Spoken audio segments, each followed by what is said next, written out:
Have you ever stopped to think that behind every Roman road that still exists, every aqueduct that crosses entire valleys, and every fortification that has withstood centuries, there were men that almost no one remembers? While emperors gave orders and generals appeared in history books, there was a silent group working in the shadows, making decisions that could save or destroy entire armies without ever entering combat.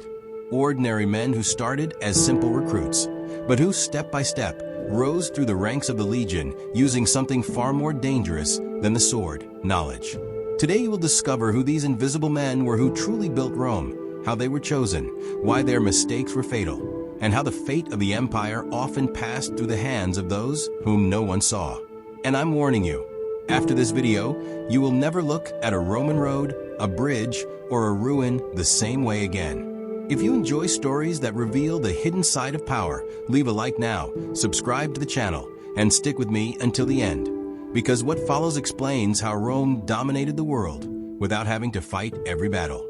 If this story changed the way you see the Roman Empire and made you realize that true power often operates in silence, then don't let this go unnoticed. Also, be sure to like the video, as this greatly helps the channel continue bringing you profound and little-known stories like this one. And subscribe now so you don't miss the next videos that reveal the behind-the-scenes of power, war, and the choices that shaped the ancient world. You walk today along an ancient road. Feel the uneven stones beneath your feet. Observe an aqueduct still standing after almost 2,000 years. And without realizing it, you make the same mistake almost everyone makes when thinking about Rome. You imagine emperors giving orders, generals plotting strategies, legions marching in perfect formation. But you completely ignore the men who actually transformed those orders into reality. Men who rarely appear in statues, who didn't receive triumphs, who didn't have crowds shouting their names, but without whom Rome simply wouldn't function. These were the invisible men who built the empire. And the most curious thing is that they weren't born engineers, architects, or specialists. Many started out exactly like any other recruit, carrying heavy equipment, digging trenches, sleeping on the hard ground of the camps. Anonymous young men mixed in among thousands, who would never have imagined that their hands would one day decide the fate of entire cities. The difference is that, at some point, someone noticed something in them. A keen eye for the terrain, an unusual skill with measurements, a mind that understood structures, balance, resistance. And that's when their trajectory changed forever. When a man joined a Roman legion, he wasn't just trained to fight.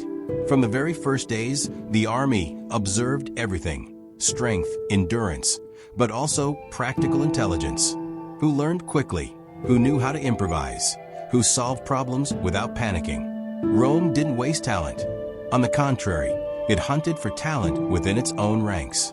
And when a legionary demonstrated aptitude for technical tasks, he could be separated from the heaviest work and promoted to a special category. He didn't earn more money. He didn't receive extra glory, but he gained something much more valuable within Roman logic: importance. These men became known as immune, exempt from the most brutal daily tasks, but never exempt from responsibility. While others trained with sword and shield, they learned to measure land, calculate distances, plan constructions, observe water flow, and analyze the soil. Every mistake was costly. A miscalculation could cause a bridge to collapse, a camp to run out of water, or an entire army to be defeated. And Rome did not forgive mistakes when the empire was at stake. Imagine the scene: a legion advancing through hostile territory. The enemy watches from afar, waiting for the right moment. The general is confident that the camp has been set up in the correct location. But everything depends on a choice made hours earlier by a man few know. If that terrain lacks safe access to water, if the slope is poorly calculated, if the drainage fails, the army begins to sicken, to lose strength, to despair. Before the battle even begins, Rome may be defeated. This is how these invisible men decided wars without ever wielding a sword. Some of these specialists became masters of water, responsible for ensuring that entire cities did not die of thirst. They calculated minimal, almost imperceptible slopes, but enough to make the water flow for kilometers without stopping. An error of a few centimeters was unacceptable. Stagnant water meant disease. Excess water meant destruction. Therefore, these men learned to read the terrain as if it were a living map, anticipating problems that most people wouldn't even be able to see. When a city functioned perfectly, no one thought about them. But when something went wrong, everyone felt the impact. Others specialized in surveying the land. These men walked for miles with simple instruments, aligning what seemed impossible to align: mountains, valleys, rivers, forests. Nothing was a definitive obstacle. They drew straight lines where there seemed to be no logic, defining where roads would pass, where cities would be born, and how conquered territories would be divided. This work was not merely technical. It was political and military. An error in the division of land could generate revolts, internal conflicts, and loss of control over entire regions. A correct decision guaranteed stability for decades. There were also those who mastered the sea, men who understood wood, weight, balance, and strength as if they were extensions of their own bodies. They knew that a ship couldn't just be fast, nor just strong.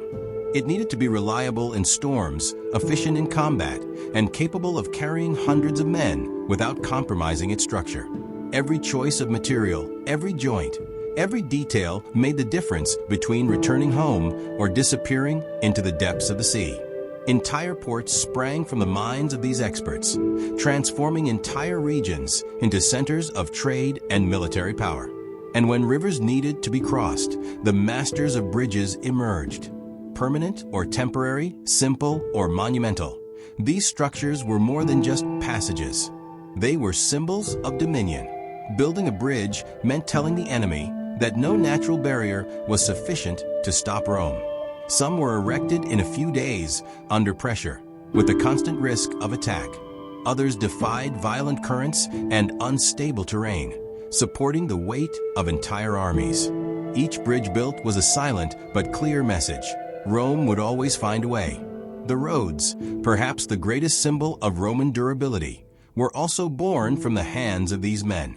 Layers upon layers of carefully chosen materials ensured that the constant weight of troops, merchants, and travelers did not destroy the roadway. Efficient drainage, precise alignment, continuous maintenance.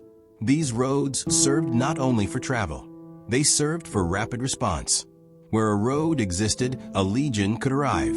Where a road was lacking, control was fragile. And Rome knew this.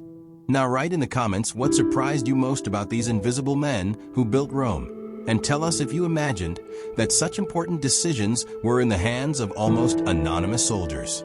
In the military field, some of these men became specialists in fortifications and war machines. They chose where to erect walls, how to position towers, and how to dig moats. They planned temporary camps that resembled entire cities, erected and dismantled in a matter of days.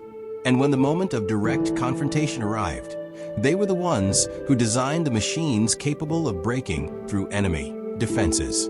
Catapults, ballistae, mobile towers. Each weapon was the result of precise calculations.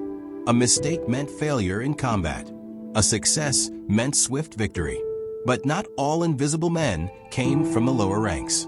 For larger projects, Rome turned to the elite, educated men with advanced training, invited directly by the emperor. Architects who not only built, but thought about the empire as a whole. For them, a work needed to be functional, durable, and above all, symbolic. Each temple, theater, or public building needed to convey power, order, and grandeur. It wasn't enough to just stand there. It needed to impress. These architects believed that building was about imitating nature, understanding its laws, and applying them intelligently.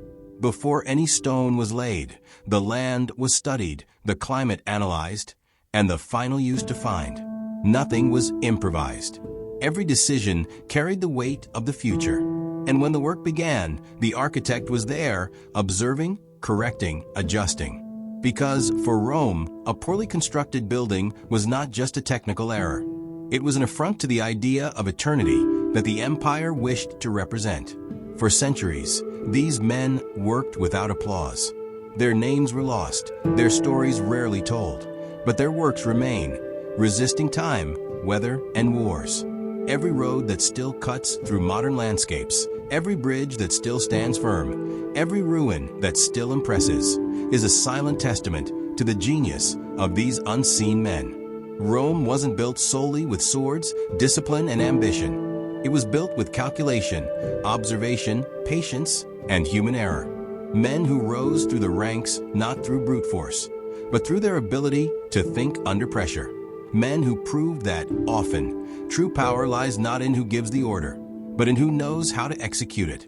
The content shows that the Roman Empire was not sustained solely by emperors, generals, and legions in battle, but by almost invisible men who worked behind the scenes.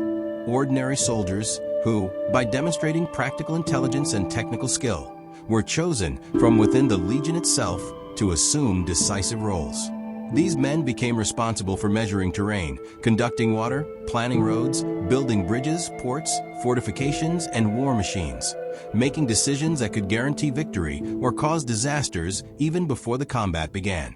The text reveals how these specialists emerged, how they were trained, why their mistakes were unacceptable, and how Rome transformed knowledge into power. It also shows that Roman engineering was a silent weapon, capable of dominating territories, controlling populations, and sustaining an empire for centuries. In the end, it becomes clear that Rome's true strength lay not only in the sword, but in the minds of anonymous men who built legacies destined to endure through time. If you've made it to the end of this video, it's because something here really grabbed you. And it's usually at this point that the story starts to get even more interesting. Now take a second and think. How many times have you heard of the Roman Empire without ever hearing about the people who made all the decisions behind the scenes? Write in the comments what surprised you the most, what you never imagined, and what part of this story changed the way you see Rome. Your comment isn't just participation. It helps the channel continue bringing in-depth, different, and unconventional content. Go ahead and like this video now, because it's the most direct signal that this type of video needs to continue existing and reaching more people who also enjoy stories told honestly, with context, tension, and meaning. And if you haven't subscribed to the channel yet, now's the time. Here, we don't just repeat textbook stories. We reveal the hidden side of power, the silent decisions, and the mistakes that changed the course of the world. If this video opened your eyes, stick with us, because the next ones will go even deeper. And after them, you'll never look at history the same way again. Until next video.